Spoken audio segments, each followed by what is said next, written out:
Democratic Republic of the Congo, or DRC, receives additional support from United States. Earlier this year, the Ministry of Health announced the 11th outbreak of Ebola in the DRC, once again in Equator province. This is the region that experienced 54 cases of the disease 2 years ago. The U.S. Agency for International Development, or USAID, has responded with a contribution of $15 million, which makes a total of more than $365 million in assistance to the DRC and neighboring countries since August 2018.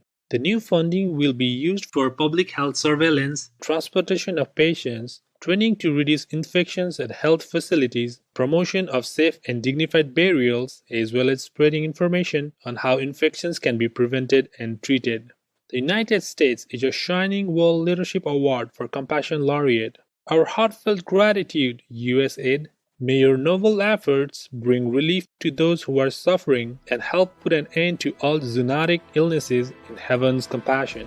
Consortium led by Germany wins contract to launch specialized mission. The European Space Agency, or ESA, in collaboration with the United States National Aeronautics and Space Administration, or NASA, will explore the possibility of deflecting asteroids that pose an impact risk to our planet.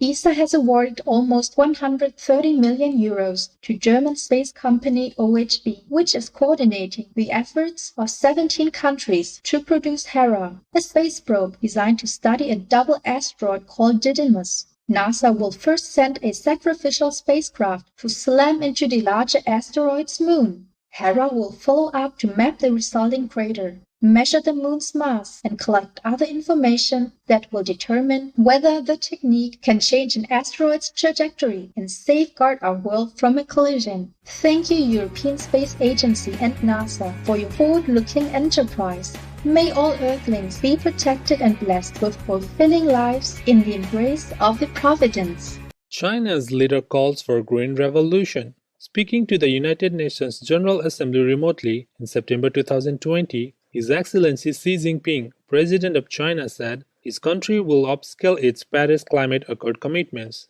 He intends to adopt more stringent environmental policies and build a carbon-neutral economy by 2060. With reference to the coronavirus pandemic, he stated, "Humankind can no longer afford to ignore the repeated warnings of nature."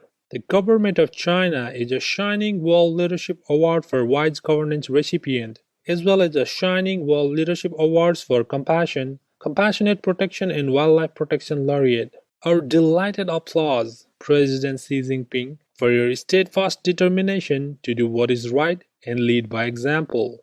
May other industrial nations consider setting their climate goals higher for the safety of our planet in divine benediction. Island nation pursues strategies to reduce plastic waste. The Ministry for the Environment, Climate Change and Planning in Malta is investing 50 million euros in a bottle collection program. Within the next 14 months, 350 reverse vending machines will be installed around Malta and Gozo for people to return empty drink containers and get a small refund. Meanwhile, a new plastic bottle recycling center will be built near the country's southernmost coast, ultimately adding approximately 60 permanent green jobs. The government is also moving forward with plans to phase out single-use plastics. Way to go, Malta, on your intelligent scheme that will benefit both the environment and the economy. May your eco-endeavor help to preserve the beauty of your islands and the happiness of your people in God's boundless love. Former billionaire is glad to see his fortune well spent. In 1982, business was booming for Chuck Finney's duty-free shopping empire, but he felt a responsibility to help others with his wealth. He secretly established a foundation called the Atlantic Philanthropist, which allowed him to anonymously make donations to charities and universities. In addition to his business savvy, Mr. Finney has led a remarkably frugal life. He does not own a home or a car, and has only one pair of shoes. Finally, after 38 years, he has achieved his original goal. His foundation has distributed all its money, and he is still here to see the impact of giving away $8 billion. He has walked his own talk by giving while living, making a difference sooner rather than later. We heartily commend your unbridled philanthropy, Chuck Finney. May your actions inspire other tycoons to follow suit in celestial upliftment. Supreme Master Ching Hai gratefully present the Shining World Compassion Award to Chuck Feeney with high esteem, praises and gratitude for your generous heart in divine love. May heaven shield your life and uplift your soul. Famous fruit-flavored candies are now vegan-friendly. British brothers Henry and Joseph Rowntree, together with French confectioner Claude Gaget, introduced their fruit pastilles in 1881. The product's success enabled Rowntree's to transform from a small family business into a large-scale manufacturer that has since brought an extensive range of innovative products to market. But the pastilles always contain gelatin, an animal-sourced ingredient, and many people asked the company to upgrade the recipe for vegans.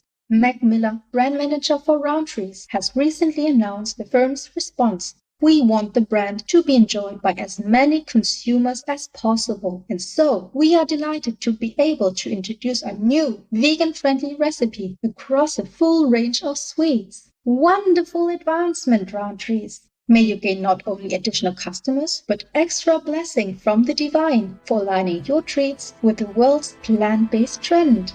Reptile species rescued from extinction. The Burmese roofed turtle, which looks like it's always smiling, is native to Myanmar. But by the end of the last century, it seemed there might not be any left. Fortunately, in the early 2000s, conservationists found two small populations and began monitoring their nests in river sandbanks. The Myanmar Forest Department collaborated with the Wildlife Conservation Society, or WCS, and the Turtle Survival Alliance, or TSA, both headquartered in the United States, to collect eggs along the Chinwin River and incubate them safely at a remote village. According to WCS, the protected population of aquatic animals is now approaching 1,000. As mature individuals are reintroduced to their native rivers, scientists are seeing more eggs being deposited and are confident the species will make a comeback. 3 cheers, Myanmar Forest Department and all conservationist partners. May the friendly and herbivorous turtles thrive and be safeguarded in heaven's grace.